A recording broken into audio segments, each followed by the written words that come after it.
It's day 6 of the state versus Hannah Gutierrez read. This morning, the state finally brought the expert armorer, and we saw some very difficult video for the defense because it shows Hannah Gutierrez, the armorer on the set of Rust, not taking the gun seriously, holding a gun with the barrel towards her face, allowing guns to be passed off to the minor on set, guns being held barrel up all over the place. Like, they're just waving guns around on set everywhere. This behind the scenes footage is going to be very difficult for the defense to overcome. But the prosecution buried it with a bunch of witnesses I don't know why they're calling. Here's what I thought was going to happen. I'm not the prosecutor. They have a ton of people on their witness list, but they called this expert. And here's what I'm thinking. They laid the groundwork to call Seth Kinney, because you can't, I mean, I don't know if the prosecution should call him, the defense will call him, but maybe let the defense call him and then you get to cross-examine him. But you've got to kind of call Sarah Zachary just so you have her on the stand saying, I didn't load or unload Baldwin's gun. And then you call Dave Halls because why else would you give him a plea deal? But it seems to me, remember in the Murdaugh trial when it felt like Creighton Waters was so focused on the financial crimes, we forgot we were in a murder trial? I feel like we're there right now, where they're so interested in making sure that everybody knows who's responsible for set and that Baldwin also did stuff. Baldwin's trial is in July. Like, try him in July. Can we just try the person that's on this trial? Because I'm tired of talking about production. And I don't think they needed the production witnesses.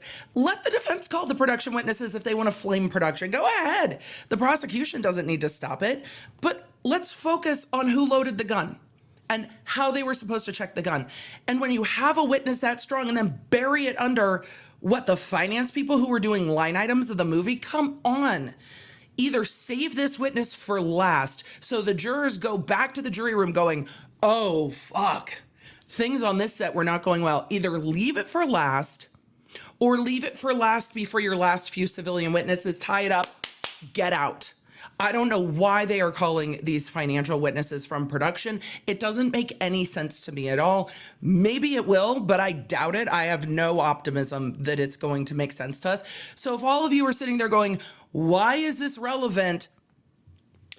IDK. But the best part of the morning for me, other than that witness who was freaking excellent and was like, yeah, Hannah didn't do her job, other than that guy, was the judge finally laying the hammer down in a rather odd way for me. But the judge was like, because of yesterday's outburst, now every objection they have to approach, which doesn't even make sense to me. Here's how that should go. Objection, grounds, hearsay, lacks foundation, misstates evidence, ruling. Objection, grounds, ruling. That's it. Nobody needs to talk. No, tell them not to. No speaking objections. We saw the judge recorrect on this in almost every trial we've watched, because at times the attorneys do get heated and they start going, but Your Honor, it's not hearsay because blah, blah, blah. And then the judge is like, no speaking objections, please approach. And we've seen that in every trial. It happens on a rare occasion. I have never seen anything like the temper tantrum these lawyers have with each other in court. They should never be talking to each other. Never directly talking to each other. And yesterday afternoon, when Mr. Bowles was saying something and she's like, are you talking to me? What do you need, sir? It was just horrific. And they're all in the moment, but the judge is not saying no speaking objections. What are the grounds for that objection? Because the prosecutor's been like, objection, Your Honor. I'm confused. Mr. Bull he's just trying to admit pages and pages of unadmissible hearsay. So obviously I have to object. Stop it. Objection, grounds, ruling. It's been chaos. So now the trial is going to slow down its pace because they have to object every single time. Dave Halls, the first AD, is on the stand. Dave Halls testified that safety was one of his responsibilities.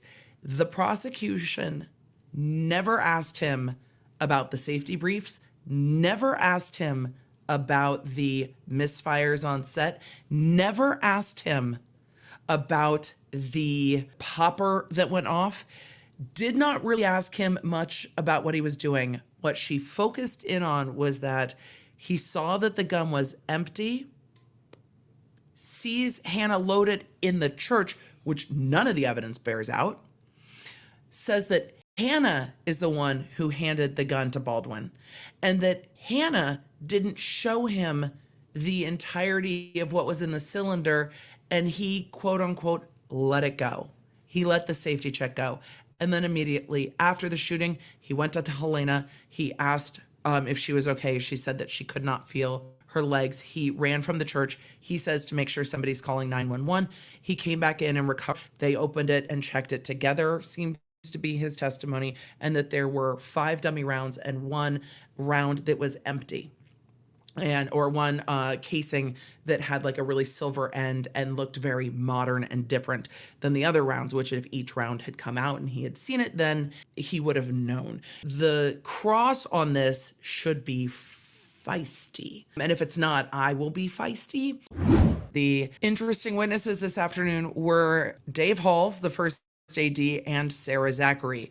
What we clarified with Sarah Zachary through prosecution's questioning was that she did empty 2 of the guns after the shooting on the set of Rust, but they were the long guns, not the revolver. And she did take the dummies out of those guns and throw them away, but those were the shotguns. She never handled the revolver that Baldwin had. So that does clarify things a bit, that things were thrown away, but they weren't the evidence from the gun involved in the shooting. She also talked about the fact that she had been an armorer on a set because they were like, hey, we have a gun for these 1 or 2 scenes and we need an armorer. She's never shot a gun in her life. And Seth Kinney, the owner of PDQ Arm and Prop, trained her for that position in a couple of days. And she was an armorer on another set where she was also doing prop duties. She also didn't consider herself to be Hannah's boss. Dave Halls' testimony was odd. He talked about the fact that he was not doing adequate safety checks on the gun, or he was allowing Hannah to not do adequate safety checks on the gun. But the cross-examination from Hannah's lawyer elicited testimony that's not helpful to Hannah. Dave Halls' story is very different than Hannah's story about what happened in the church. Dave Halls says that Hannah was never told to leave the church, and in fact, he didn't know she left the church. Dave Halls also said that the first time he saw the gun at the church, it was completely empty, and then he only saw 3 to 4 in it because Hannah was loading it in the church. And then he testified that it was in fact Hannah that handed the revolver to Alec Baldwin, not Dave Halls. Baldwin has made public statements that it was Dave Halls. Hannah has made statements that it was Dave Halls. Dave Halls is still involved with the production civil lawsuits, and I don't know if that impacted his testimony. And you know what? None of the lawyers asked about it, so we're never going to know. It was uncomfortable testimony with Dave Halls because nobody really wanted to get into what his job was as the safety coordinator and the fact that no safety meetings were done. The prosecution, I think, didn't want to get into it too much because they don't want the defense passing the buck onto Dave Halls. And the defense didn't get into it too much because Dave Halls said that he didn't think this was an unsafe set before the shooting happened. And he thought that Hannah was doing a great job. He never saw her shake a dummy round, but he thought she was doing a great job as armor and he thought she was competent. So they're not going to lay into that witness because he's saying Hannah was doing great. He also said that Alec Baldwin was not rushing the set. We've gotten through 6 days of this trial. I don't believe it. I can't. For deep dives into the stories that I covered here, you can find them on my YouTube channel at The Emily D. Baker and The Emily Show podcast. I stream every Tuesday and Thursday. The podcast goes live on Wednesdays. And if you want to stay in the loop with everything I'm doing, receive the fastest notifications out there, and get more Law Nerd community, join me at lawnerdapp.com, our free app for iOS and Android.